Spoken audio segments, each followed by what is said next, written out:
Buenas noches. Ahora en el acto por los 100 años de la Cámara Argentina de Comercio, habla el presidente Javier Milei. Lo escuchamos. Y hay alguien que tiene peor laburo que Guillermo Franco, que nadie se lo va a enviar.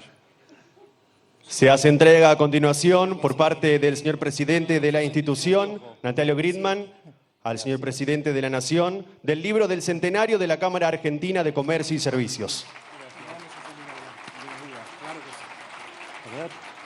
A continuación, escucharemos las palabras del señor presidente de la Nación, doctor Javier Milei.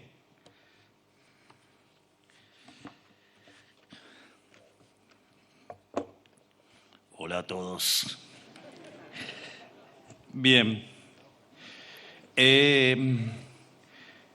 Para mí es un honor y un placer tener el privilegio de poder estar dando este discurso, y lo quiero hacer en honor a quien fue presidente de la Cámara de Comercio en el año 1957, el doctor Alberto Venegas Lynch.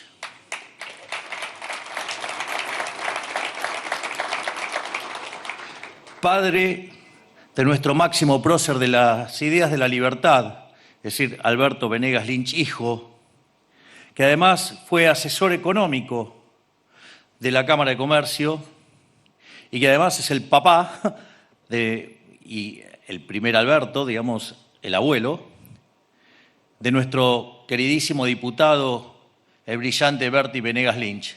Así es que para mí esto es un honor y quiero dar este discurso en honor a los Venegas Lynch que tanto bien le han hecho a la Argentina.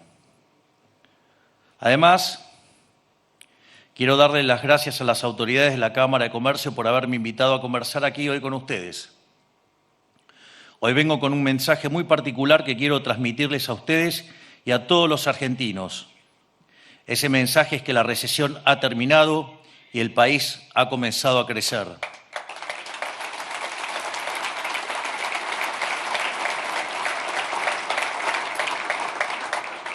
Quiero empezar este discurso agradeciendo a todos los argentinos por el inmenso esfuerzo que han hecho hasta este año, a quienes nos acompañan hoy, pero en especial a los argentinos de pie, a los asalariados, a los cuentapropistas que tienen un pequeño comercio o emprendimiento, a quienes tienen más de un empleo, a quienes mantienen con un enorme esfuerzo a una familia entera y a quienes hacen changas y a quienes tratan de salir adelante día a día. A todos estos argentinos que han sido olvidados por un sistema diseñado para beneficio puro y exclusivo de los políticos y sus amigos. Apenas entré en política, entablé con todos ustedes un código de honor.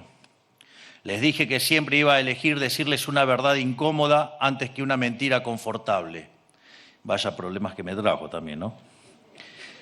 Por eso, cuando asumí el mando presidencial en diciembre, les advertí que para sacar al país de la miseria en la que nos hundió la casta política, íbamos a tener que atravesar primero un intervalo duro de esfuerzo y dolor. Quiero agradecerles a todos por haber aceptado con la frente en alta el desafío que nos tocó atravesar y por haber confiado en el rumbo que este gobierno les propuso. Hoy tengo el orgullo de decirles que ese intervalo de dolor terminó, la recesión terminó. Estamos saliendo del desierto, el país finalmente ha empezado a crecer.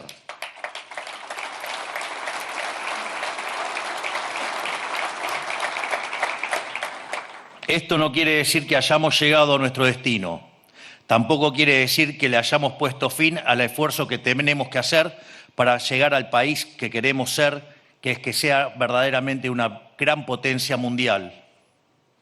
Es demasiado lo que nos han quitado en las últimas décadas. Y no tengo dudas de que todos los argentinos con suficiente edad aún tienen el recuerdo de haber vivido épocas mejores.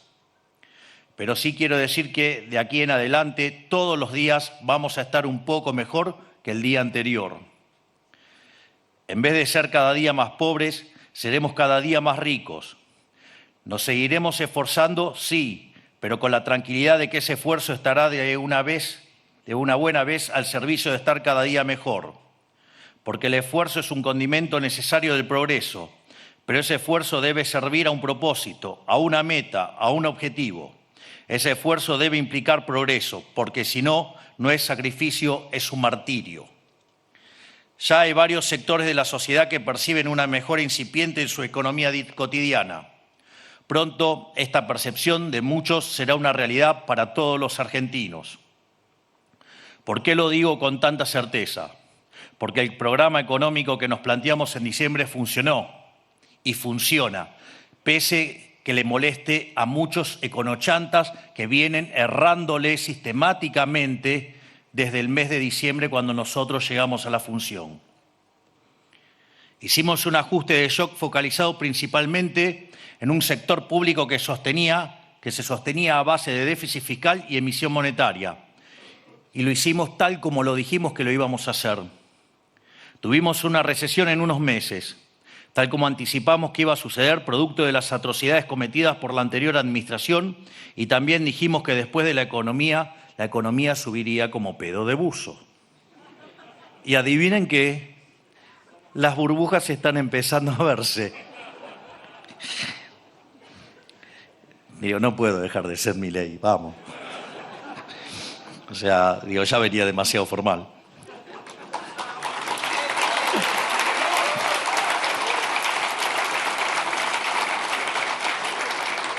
Ya bastante que hago caso que trato de leer todos los discursos. O sea, encima quieren que me ponga formal. Es demasiado. Digo, de hecho, con todos los milagros que estamos haciendo, digo, déjenme algunas licencias. No es casualidad que muchos indicadores ya están nuevamente en valores similares o superiores a los de diciembre. El estimador mensual de actividad económica encontró su piso en abril y ya en agosto, que es el último dato disponible, se encontraba prácticamente igual al de diciembre. Esto nos lleva a suponer que, dado el veloz avance de la economía en septiembre y octubre, que ya hemos superado dicho valor. Quiero también hacer acá una digresión numérica, porque yo no sé si en los medios de comunicación, producto de que le cortamos la pauta, ustedes leen los editoriales el fin de semana, parece que estuviéramos en medio de una guerra. O sea, todo está mal, está todo mal. Entonces yo a veces no sé si lo hacen con mala intención o por ignorancia o porque verdaderamente están muy ardidos porque le sacamos la pauta. A ver, para tener un orden de magnitudes, a veces dicen, no, qué número pobre, digamos, sí. Primero, cuando ustedes están saliendo de una recesión, ustedes tienen que mirar el desestacionalizado mes sobre mes para ver si la economía está saliendo. Obvio que si van a comparar el año sobre año les va a dar negativo porque están saliendo de una recesión. Digo, es bastante obvio. Pero una de las cosas que pasa es que como ya los desestacionalizados hace 6 meses que vienen, digamos, sistemáticamente creciendo, entonces algunas series lo que van a empezar a ver, y se está viendo, es que con respecto al año anterior ya los números están neutralizados. Entonces empiezan a hablar del acumulado del año, o sea, de todo para mostrarlo mal. Es más, recuerdo cuando salió el dato del EMAE, no este último, sino el anterior, que había sido 1,7. Sí, se recupera, pero es muy amarreta, es muy lento, es muy poco. Yo les hago una pregunta. Si yo les dijera que la economía va a crecer al 5%, me dirían seguramente dónde firmo, ¿no? Está claro eso, ¿no? Bien. Bueno, 5% de crecimiento anual implica que el desestacionalizado en el mes estaría creciendo 0,4. Por lo tanto, si ustedes pensaran el anualizado de 1,7 que les parecía poco, eso si ustedes lo anualizaran da como 23. Es decir, ¿eso les parece poco? O sea, ¿no se dan cuenta que es un disparate? O también recuerdo que un día fui a un programa a la mañana, entonces expliqué que los salarios reales estaban subiendo y que lo estaban haciendo de manera fuerte. Y el periodista del siguiente programa dijo, no, lo que está diciendo de los salarios no es así. Entonces los salarios vienen creciendo al 3,5% mensual, real. Si eso ustedes lo anualizaran, dan 51% real. Se dan cuenta que son números no grandes, son enormes. Es más, si ustedes replicaran ese ejercicio durante 4 años y medio, alcanzaríamos a Estados Unidos. Se dan cuenta que los números no son grandes, son enormes. Entonces yo no sé si verdaderamente es un problema de ignorancia, es decir, o es un problema de muy mala intención porque les cortamos la pauta, definitivamente. No lo sé, pero digamos, por lo menos tengamos cuenta, digamos, de qué significan los números, ¿no? Porque, digamos, para que la discusión sea una discusión razonable. Pero tampoco uno les puede pedir mucho, ¿no? Porque cuando yo hablo, digamos, que 54% de inflación en el mes de diciembre, mayorista, implica 17.000, dicen, ¿cómo puede ser si 54 por 12 no da eso? O sea, no saben la diferencia entre una función geométrica y una función aditiva. Entonces no, a veces es como que me cuesta diferenciar a qué se debe el problema. Es decir, porque no quiero ofender a los monos, pero digo, pero si un nerd tal hace eso, digo, le daría pena, ¿no? Entonces como que no sé cómo seguir. Pero bueno, nada. Voy a seguir en el discurso porque si no vamos a seguir generando problemas. En definitiva, lo que quiero decir es que los datos indican que hoy ya estamos mejor que cuando asumimos. O sea, eso es un dato, estamos mejor cuando asumimos. Sugiero fuertemente ver un gráfico que publicó, creo que la semana pasada, Ramiro Castiñeira, donde muestra el EMAE desestacionalizado, mes a mes, y la inflación. Porque nosotros empezamos a bajar la inflación, entonces del 54% la bajamos al 2%, la mayorista. Entonces, ¿qué nos dijeron? Nos van a hundir en la hiperrecesión. Increíble, porque ya en agosto estamos en el nivel de diciembre. Es decir, no hundimos al país en una recesión. O sea, estamos bajando la inflación y no, casi les diría sin costo, a la luz de haber hecho el ajuste macroeconómico más grande de la historia de la humanidad, porque ajustamos 15 puntos del PBI. Entonces, digo, mientras que acá todavía siguen criticando lo que estamos haciendo, ya universidades prestigiosas del mundo se están dedicando a explicar el caso argentino y hablan del milagro argentino. Pero bueno, digamos, espero que la historia nos haga justicia y no, digamos, las basuras que escriben hoy. Para poner algunos indicadores, las exportaciones entre enero y septiembre crecieron un 23,8% con respecto al periodo del 23%. Lo cual impulsó nuestro superávit comercial, que ya se consolidó como el más alto de las últimas décadas. No es casualidad que el Banco Central haya tenido el octubre más comprador de los últimos 20 años, que la liquidación del campo haya tenido el mejor octubre de los últimos 22 años y que la producción de petróleo se encuentre en los niveles más altos desde el año 2004. Y si vamos al mercado interno, las ventas minoristas vienen siguiéndole el paso. Según el último informe del CAME, el índice de ventas minoristas de octubre se posicionó un 7,4% por encima del valor de septiembre y un 2,9% por encima del valor de octubre del año pasado, marcando su primer aumento interanual en 2 años. Por mencionar un ejemplo más, también están volando los patentamientos de autos, la actividad inmobiliaria, la capacidad industrial de la siderurgia, el campo y sus derivados y la producción minera. Esta realidad se refleja claramente en el sector privado, dado que los salarios reales del sector privado registrados ya se encuentran en valores de noviembre y hay un boom inusitado del crédito privado que viene acelerando desde abril. Imagínense que ya hubo alrededor de 250.000 consultas por créditos hipotecarios.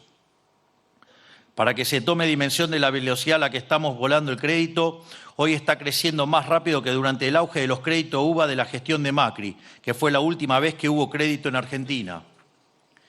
Quienes también lo están empezando a notar son los sectores más postergados de la economía. Ellos fueron brutalmente castigados por el kirchnerismo, que con una inflación inhumana le robó más del 50% del salario a los trabajadores informales durante su última aventura trágica en el poder. Nosotros dijimos que no íbamos a dejar a la deriva a las víctimas del masazo y por eso aumentamos en términos reales la asignación universal por hijo y el plan alimentar mientras cruzamos el desierto que era este primer año. De hecho, hoy la suma de la tarjeta alimentar y la asignación universal por hijo cubre la canasta básica de manera completa, mientras que el gobierno anterior, que tanto se preocupaba por los pobres, cubría la mitad.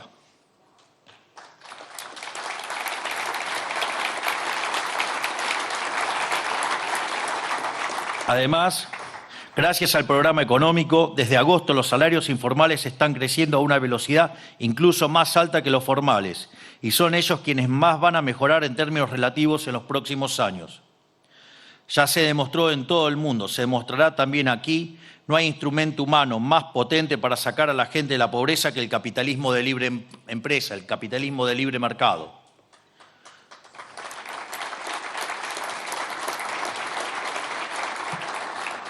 ¿Por qué menciono esto? Para que conste en acta y de mi boca que los datos indican que ya estamos mejor que en diciembre, pero además con una macro ordenada, un banco central que se está terminando de sanear, la inflación y la deuda pública cayendo y un superávit fiscal sostenido que luego se convertirá en baja de impuestos. El superávit fiscal permanente se va a convertir en baja de impuestos.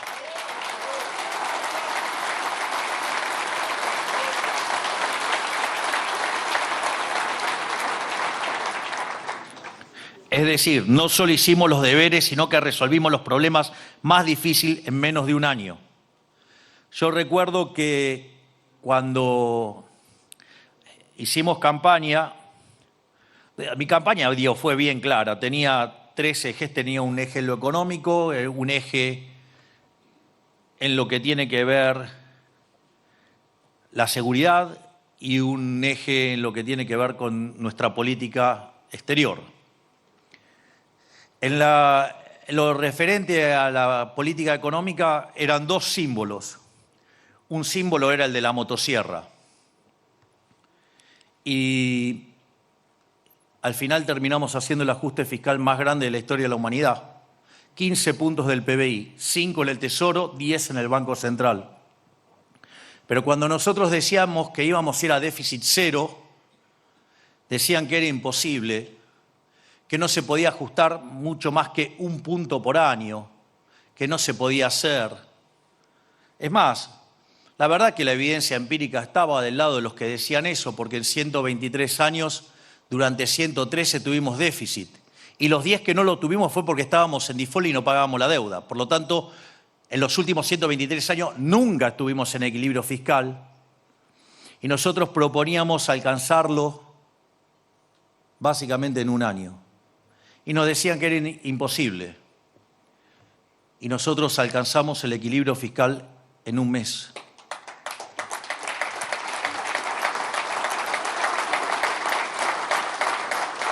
Entonces, los eternamente críticos, los pifiadores seriales, los econochanta, empezaron a criticar, empezaron con la calidad del ajuste. Primero que no lo íbamos a poder sostener.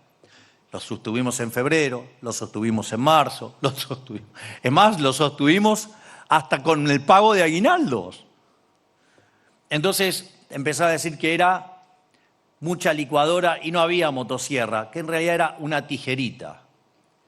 Digo, cuando ustedes miran los números, y que había caído sobre el sector privado. Mentira, el 95% del ajuste cayó sobre el sector público. ¿O acaso qué es eliminar de cuajo la obra pública? ¿Acaso qué es eliminar de cuajo las transferencias discrecionales a las provincias? Miren cuáles son los salarios que menos crecen. Son los salarios del sector público. Además, echamos a 33.000 ñoquis. Además, echamos a 3.155 hijos de puta que los perseguían desde la FIP. Intercargos, hicieron los piolas. ¡Afuera 15 tipos!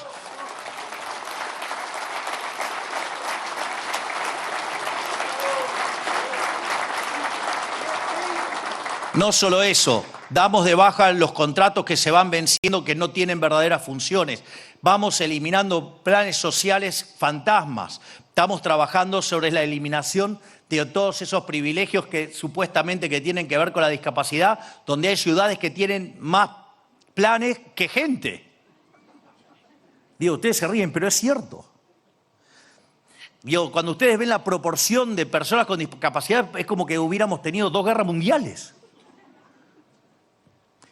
Es más, decían además que era imposible terminar con los gerentes de la pobreza.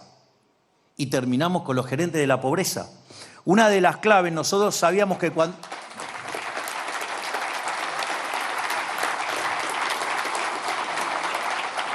Una de las claves era contener la cuestión social. Nosotros sabíamos que cuando hacíamos el ajuste, como la confianza no iba a acompañarnos de inicio, de hecho el Congreso no nos permitió sacar de inicio la ley bases, entonces nosotros sabíamos que el primer impacto iba a castigar el nivel de actividad económica y sabíamos que eso iba a tener un impacto sobre los sectores más vulnerables. Yo recuerdo que en ese momento, con gran criterio, la ministra Petovelo dijo: la clave está en quitar la contraprestación del plan. Porque, ¿qué era lo que sucedía? Si bien las personas vulnerables que cobraban un plan lo cobraban con una tarjeta, como tenían una contraprestación, cuando tenían que ir a verificar la contraprestación, es ahí donde le quitaban la mitad del dinero. Entonces, ¿qué fue lo que hicimos? Quitamos la contraprestación. Me acuerdo que dijeron todo tipo de cosas sobre la ministra Petovelo, que éramos más populistas que los kirchneristas, lo cual, digamos, era una ofensa complicada. Y en realidad, la clave de hacer eso fue que al eliminar la contraprestación, las personas no tenían que ir a firmarles a los gerentes de la pobreza y de repente con la misma plata que pagaba el Estado, a la gente le llegaba el doble. Es decir, le duplicamos la cantidad de plata que le llegaba sin aumentar un solo peso. Obviamente que cuando hicimos esto, ¿sí? ¿Qué es lo que pasa? Los gerentes de la pobreza se les caía la caja y entonces se sintieron agredidos y nos fueron a hacer una marcha. Y ahí, de manera brillante, entre el ministro de Infraestructura de aquel momento, el doctor Guillermo Ferraro, la ministra brillante, ministra Patricia Bullrich de Seguridad y la ministra Petovelo, arrinconaron a los piqueteros, arrinconaron a los gerentes de la pobreza. Y esto es interesante porque ustedes cuando tienen una guerra, hay tres tipos de guerra. Hay guerra de stock contra stock, hay guerra de stock-flujo y hay guerra de flujo-flujo. La guerra de stock-stock pierde el que se le terminan primero las balas. La guerra de flujo-flujo no termina nunca. Y la guerra de stock-flujo, digamos, siempre pierde stock salvo que haga alguna maniobra fuerte. Nosotros estábamos en una guerra de flujo-flujo, los flujos del Estado y los flujos que recibían los gerentes de la pobreza. Cuando le cortamos, se volvió una guerra de stock-flujo. Teníamos todo para ganar y ¿qué es lo que hicieron ellos? Fueron con todo. Amenazaron con que iban a ser 50.000 personas porque esperaban 100.000 y no pudieron juntar 3.000. Había más denuncias, que de hecho llegaron a 18.000 por extorsión, que la gente que fue. Y lo que era imposible y que nadie podía parar porque le tenían miedo que hubiera un muerto, entre otros, nosotros terminamos con los piquetes desde el primer momento que se nos plantaron y a partir de ahora, hoy no hay más piquetes en Argentina.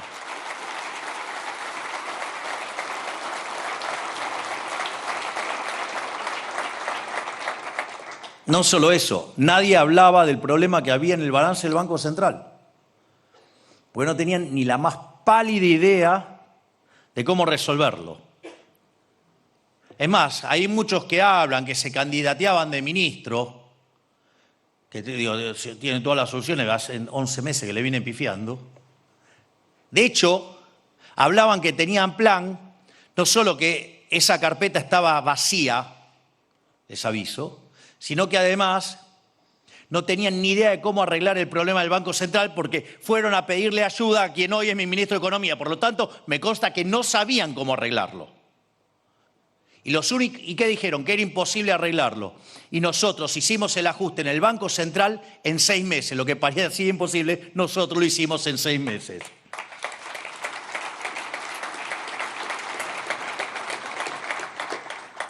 En definitiva, la verdad es que estamos haciendo los deberes y estamos resolviendo problemas en un año que parecían absolutamente imposibles.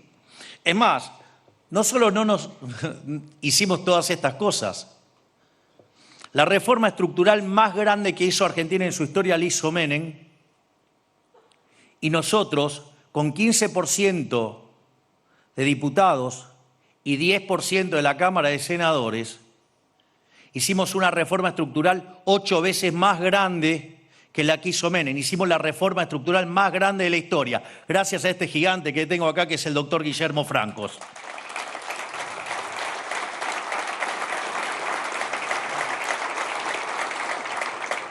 Igual les aviso, tenemos 3.200 más pendientes, con lo cual vamos a hacer de Argentina el país más libre del mundo. Ni que hablar lo que hace Federico todos los días, ¿no? Es un placer leer el Twitter de Federico. Todos los días una desregulación nueva.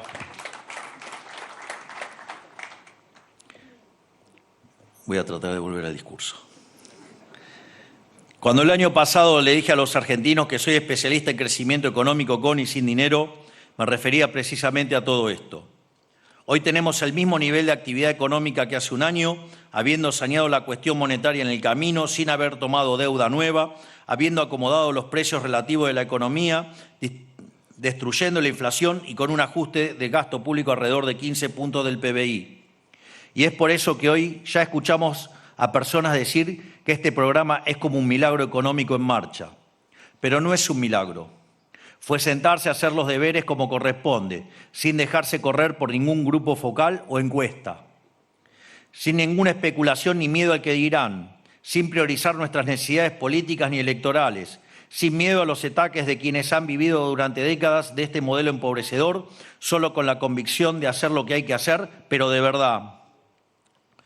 Nosotros, digamos, una de las cosas más maravillosa que aprendí del profesor Juan Carlos de Pablo es mirar la economía como el proceso decisorio. Entonces, una de las cosas que a mí me gusta contarles es cómo tomo decisiones. Digo, porque creo que les puede ayudar para ver cómo veo estos procesos. Muchas veces me preguntaron qué siento al ser presidente. Y yo digo que para mí es un trabajo más, que me dieron un job description que era bajar la inflación, hacer crecer la economía y terminar con la inseguridad. Y yo me dedico a hacer eso. Es decir, y no me importa ni lo que digan las encuestas, no me importa nada, yo hago lo que tengo que hacer. Miren, la imagen ustedes la tienen para consumirla. Es decir, ¿para qué les sirve tener imagen si no es para consumirla mientras que gobiernan? Para tomar decisiones.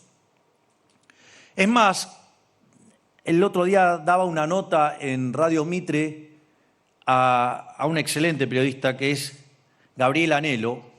Entonces me decía, pero todos terminan con mala imagen. Entonces, miren qué interesante, todos los políticos mirando las encuestas, haciendo cálculo político, digamos, dejándose llevar por la lógica precaria, rudimentaria y analógica del círculo rojo, todos, digamos, o sea, terminaron con una imagen horrible y además nos arruinaron a los 46 millones de argentinos. Entonces, digamos, si inexorablemente uno va a terminar con mala imagen, bueno, si voy a terminar con mala imagen, prefiero terminar mala imagen haciendo las cosas que corresponde.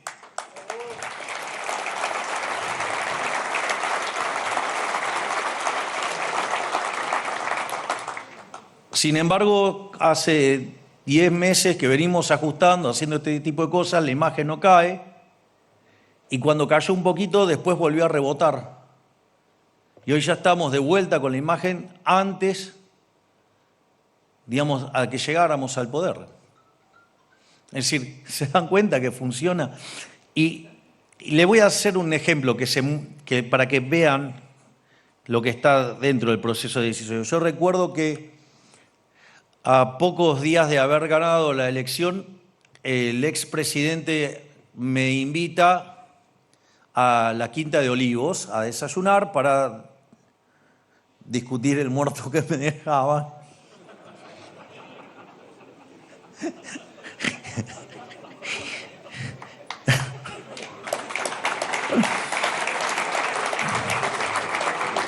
Y entonces, en un momento nos fuimos a caminar por el parque y entonces me mostraba las instalaciones y todas las cosas. Y en un momento Alberto me dice que se sentía como un rematador mostrándole la nueva casa al dueño de la casa. Y le dije, no, Alberto, eso no es así. Yo no soy el nuevo dueño, yo soy el nuevo inquilino, por 4 años y con opción a 8.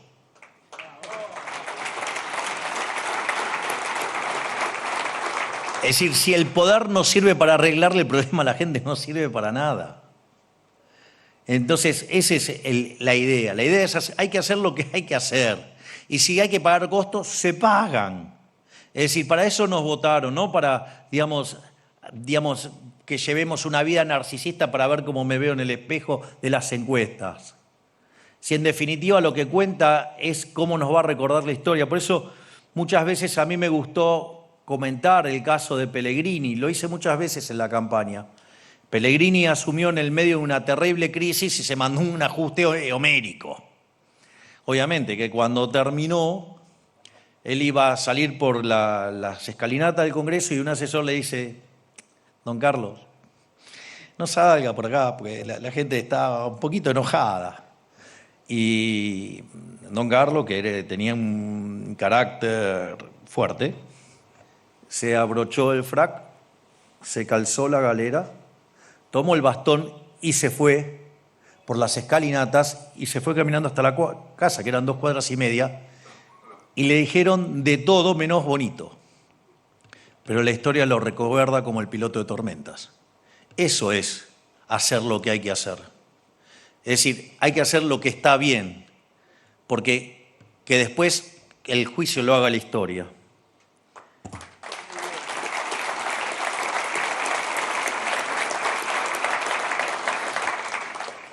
Por eso, como le decía, esto no fue un milagro, fue sentarse a hacer los deberes como corresponde, sin dejarse correr por ningún grupo focal encuesta, era lo que le habías dicho recién, sin ninguna especulación ni miedo al que dirán, sin priorizar nuestras necesidades políticas ni electorales, sin miedo a los ataques de quienes han vivido durante décadas de este modelo empobrecedor, solo con la convicción de hacer lo que hay que hacer, pero de verdad, porque la economía tiene reglas y estas reglas no se pueden dibujar ni torcer. No somos dioses, no podemos desafiar la gravedad y la alquimia dejó de ser objeto de estudio hace varios siglos. Las reglas de economía tienen sus propias reglas básicas e ignorarlas tiene sus consecuencias. De hecho, Marshall decía, usted puede hacer lo que quiere, lo que no puede es evitar pagar los costos. Y vaya que los delirios de los políticos lo han pagado millones de argentinos, porque iniciamos el siglo XX siendo uno de los 3 países más ricos del mundo, y hoy estamos en la mitad de la tabla con la mitad de los argentinos pobres. Entonces, digo, este chiste no fue gratis. Es más, los países que cumplen estas reglas prosperan. Los países que las transgreden, como es el caso de Argentina, fracasan. Y si tiene alguna duda de esto que digo, analice los últimos 100 años de Argentina. Vean el país que la Argentina era cuando esta institución fue fundada allá por 1924 y miren el país que nos han dejado quienes creyeron que hacer política era reescribir las reglas. Bueno, con este gobierno damos por cerrada la era del chamanismo económico que reinó en la Argentina durante décadas. Se terminaron los chantas.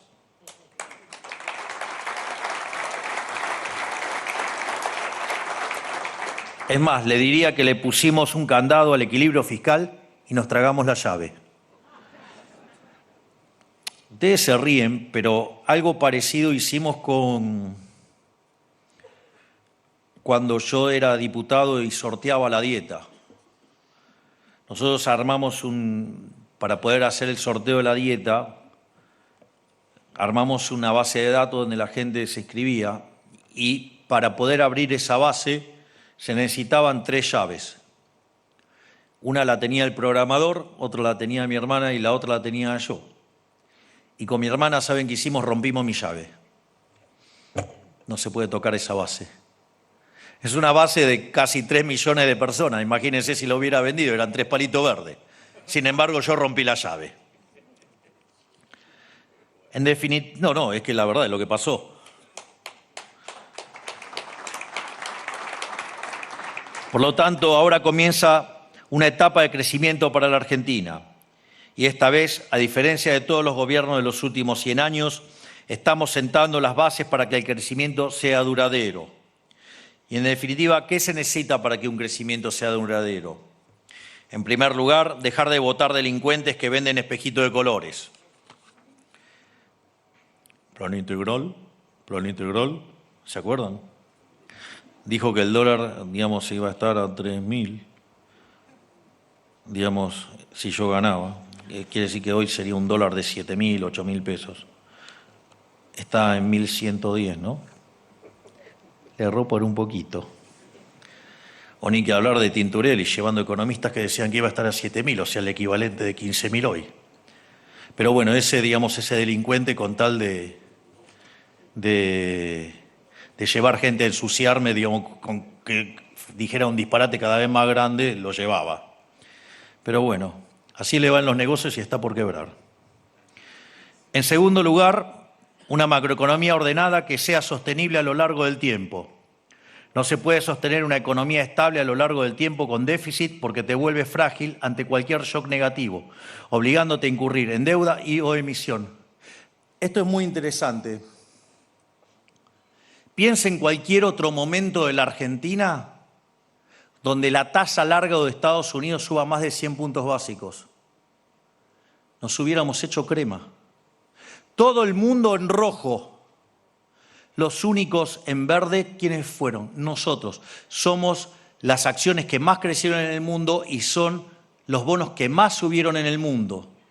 Y cuando vino el resultado de la elección de Estados Unidos, por la percepción que hay acerca de la política fiscal y monetaria que va a llevar a cabo el gobierno de Donald Trump, los activos financieros de todo el mundo cayeron, salvo los de Argentina.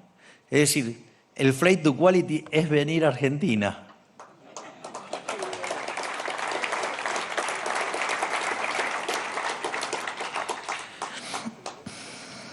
Menos aún se puede tener déficit con el historial crediticio de Argentina, lo que se traduce como emisión garantizada. Con nosotros el déficit es historia del pasado. En tercer lugar, se necesita un Estado lo más chico posible que cumpla de manera eficaz nada más que sus funciones básicas. Por eso mismo ya hicimos una reforma estructural 8 veces más grande que la de Menem y aún nos quedan 3.200 reformas en cartera. Y por eso creamos el Ministerio de Desregulación y Transformación del Estado, porque en Argentina no falta Estado, sobra Estado. Dicho ministerio, bajo el liderazgo del coloso Federico Sturzenegger, avanza desregulando al ritmo de un decreto por día. Hay algo interesante. De hecho, la primera gran novedad que tuvo nuestro gobierno fue crear el Ministerio de Capital Humano. Es decir, y tiene un sentido de por qué hicimos eso. Porque cuando ustedes miran el debate de crecimiento económico y que ese debate termina cerrado en un paper del año 89 de Mankiw, David Romer y David Weil, explica que el factor fundamental del crecimiento económico es el capital humano. Y por eso nosotros creamos directamente un Ministerio de Capital Humano y que se ocupara de cada una de las etapas del capital humano. Por eso, niñez y familia, para recibir a los chicos cuando están formando su cerebro. Digamos, si bien íbamos a integrarlo con salud, después por problemas operativos se puso aparte, pero digamos, trabaja de manera coordinada con el Ministerio de Capital Humano. A esto, digamos, le sumamos la educación y el trabajo. Porque entre darles el pescado gratis y enseñarles a pescar, nosotros preferimos enseñarles a pescar. Digo, porque dar el pescado gratis es símbolo de esclavitud. Y nosotros no queremos la esclavitud, nosotros queremos argentinos libres. Y eso fue revolucionario y hoy ya, digamos, en muchas partes del mundo se habla de la lógica de nuestro Ministerio de Capital Humano. El otro ministerio, digamos, que está haciendo furor en todo el mundo es el ministerio que comanda Federico Sturzenegger. De hecho, el propio Donald Trump incorporó en sus filas a Elon Musk para replicar la experiencia de lo que está haciendo Federico Sturzenegger. Y de hecho, dentro de las cosas que he hablado y charlado con Elon Musk, está en contacto ya con Federico para replicar ese modelo. Es decir, estamos exportando el modelo, digamos, de la motosierra y de la desregulación a todo el mundo. Estamos cambiando el mundo, estamos haciendo un mundo más libre. Y como si todo eso fuera poco, además nuestro ministro de Economía fue elegido el mejor ministro de Economía del mundo. Pero acá siguen tirándonos mierda todos los días. Así somos. Y cuando uno mira las cosas enormes que está haciendo Federico, y si bien algún decreto individualmente puede parecer poco sustancial, es la suma de los mismos que día a día va mejorando la relación entre este Estado parasitario con el que nos encontramos y los ciudadanos, para así poder alcanzar la meta que nos propusimos, que es hacer de Argentina el país más libre del mundo. Miren, Irlanda, cuando empezó el proceso de reformas de mercado, era el país más miserable de Europa. 40 años después, tiene un PBI per cápita 50% mayor que el de Estados Unidos. Claramente que se puede. Lo que pasa que para hacerlo hay que saber qué es lo que uno quiere hacer, hay que saber cómo hacerlo y, sobre todas las cosas, tener coraje y bancarse la que haya que bancarse cuando se vienen los orcos. Cuando ustedes hacen eso, arrancan con un riesgo país de 3.000 y hoy lo tienen en 850.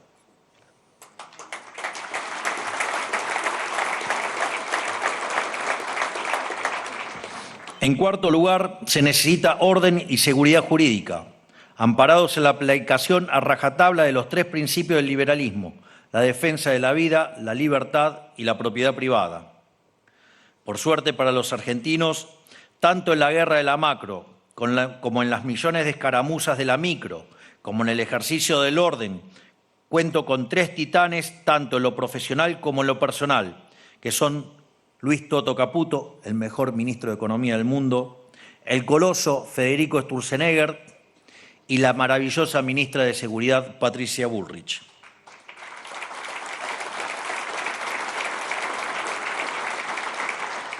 Y por más que parezca reiterativo, la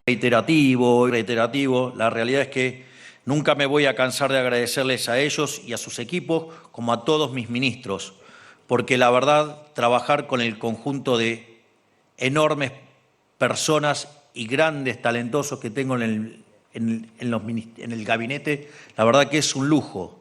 Es más, mientras que a un idiota del círculo rojo analógico dice que me rodeo de mediocres para lucir mejor, en todo el mundo reconocen que mi gabinete es un gabinete de lujo. Fíjense, digamos, tengo el mejor ministro de Economía del mundo, lo tengo a Sturzenegger, que es profesor en Harvard, mi jefe de asesores de Demian Reidel. Hey, me parece que el dolor por la pauta te está haciendo mal. Por suerte está cerca de jubilarse ya. Pero bueno, el rating no lo acompaña y la lectura tampoco. Lo mejor de todo es que las trompetas de la libertad ya no solo suenan en Argentina, están empezando a sonar en todo el mundo. Tal como pasó en Argentina el año pasado, en Estados Unidos, esta semana la libertad y la razón se impusieron por sobre la locura colectivista. Y claro está, esto es para entusiasmarse. Imagínense todo lo que podemos lograr si el país más poderoso del mundo comparte nuestras ideas y nuestro norte. Las posibilidades son infinitas. Y ahora, van a ver que se va a hablar un poquito mejor, digamos, de lo que haga Trump, porque hoy Elon Musk se compró a ese bastión woke inmundo que era CNN. Con lo cual, ahora vamos a tener no solo la libertad en X, sino que además, vamos a tener, una cadena, que no sea tan socialista, tan zurdita, y entonces, empiece a informar otras cosas y dejen de mentir. Ahora, habiendo sentado las bases, mirando para adelante, y aunque suene paradójico, la sociedad tendrá que acostumbrarse culturalmente al crecimiento. porque la casta política nos dejó una economía que no crece desde el 2011, con un PBI per cápita equivalente al de 2007 y con una sociedad aturdida. Después de una década de caída del PBI per cápita, nos hemos olvidado lo que es crecer de forma sostenida. Peor aún, hay 10 millones de argentinos menores de 30 años que nunca conocieron lo que es ser adulto en un país que crece en términos per cápita. Nos acostumbramos a tiempos de miseria y ahora tenemos que acostumbrarnos nuevamente a tiempos de progreso. Déjenme dibujarles una imagen mental de cómo es vivir en un país en crecimiento con la macroordenada. Un país en crecimiento es que un aumento salarial signifique mejorar tu capacidad de compra, no tratar de igualar la inflación. Es poder tomar un crédito hipotecario y ser dueño, en vez de pagar un alquiler toda la vida. Es saber que si te dedicás y laburás, mañana vas a vivir mejor que hoy. Algo que es obvio en el resto del mundo, pero para los argentinos se había vuelto una quimera. Es que cuanto más trabajes, mejor te va a ir, pero que te pueda alcanzar con un trabajo de tiempo completo para vivir, sin la necesidad de tener 2, 3 o 4 trabajos, ni la asistencia del Estado. Porque si para llegar a fin de mes necesitabas del Estado, no estabas bien, estabas mal, porque eso no era sostenible.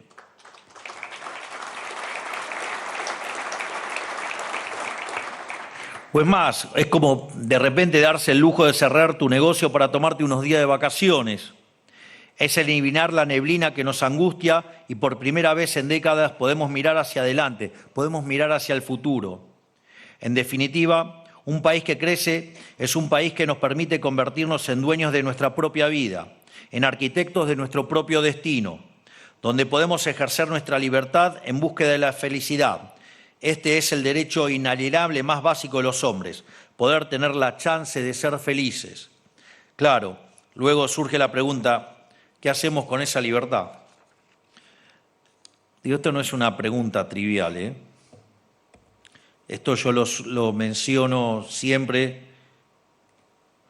porque el pueblo hebreo cuando dejó Egipto, uno cree que salió todo el pueblo. Cuando ustedes leen la Torá, o sea, cuando leen el segundo libro de la Torá o del Pentateuco, digamos, Shemot, Éxodo en español, cuenta que 1 de cada 5 salieron. Es decir, 4 prefirieron el pescado gratis.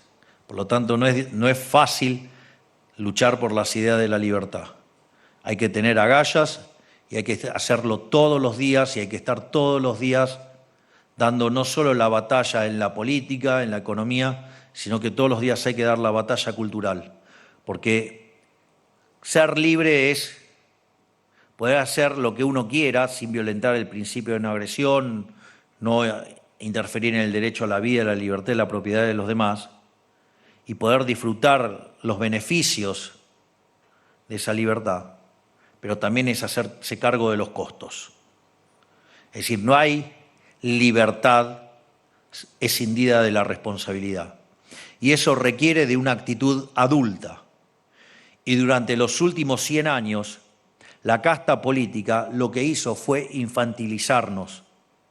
De esa manera nos convirtieron en esclavos del Estado y lo que nosotros necesitamos es liberarnos y nosotros lo que estamos haciendo en este gobierno es todos los días romper una nueva cadena.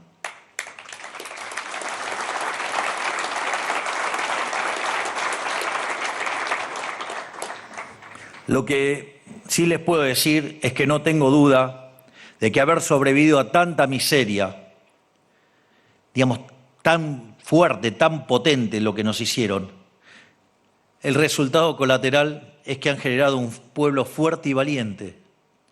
Y es hora de poner esas virtudes al servicio del crecimiento y del proyecto personal de cada uno.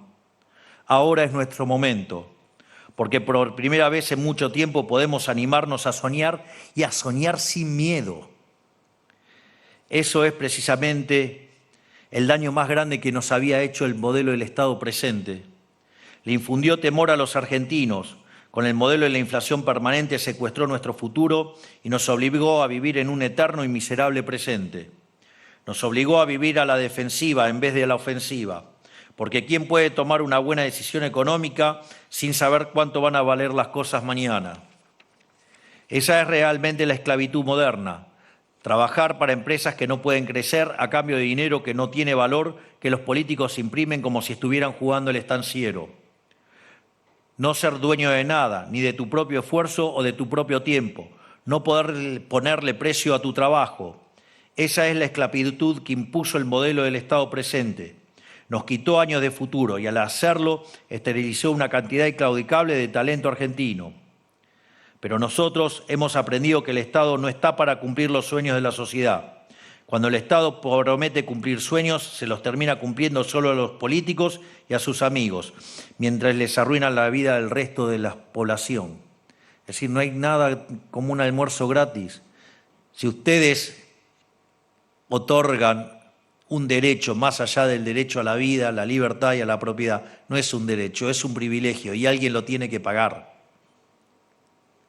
Y eso tiene consecuencias nefastas, no solo en términos estáticos, sino en términos dinámicos. La idea de donde hay una necesidad nace un derecho es inconsistente porque las necesidades son infinitas y los derechos hay que pagarlos y los recursos son finitos. El mercado, el problema de las necesidades infinitas y los recursos finitos lo resuelve vía el sistema de precios con propiedad privada. El gobierno lo resuelve con la garra del Estado y con esa idea nefasta, siniestra y empobrecedora que es la idea de la justicia social, que claramente no es justa porque implica un trato desigual frente a la ley y además está precedida de un robo. Por lo tanto, es una atrocidad que lo único que puede generar es miseria. Y si quieren un caso, es el caso Argentina. Arrancó el siglo XX siendo uno de los 3 países más ricos del mundo y estos delincuentes lo destruyeron. Nosotros venimos a reconstruir esa Argentina grande.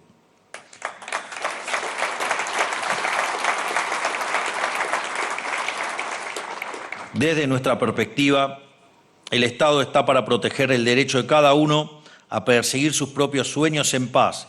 Y la única forma de hacerlo sin arruinarle la vida a un tercero es velar por la vida, la libertad y la propiedad.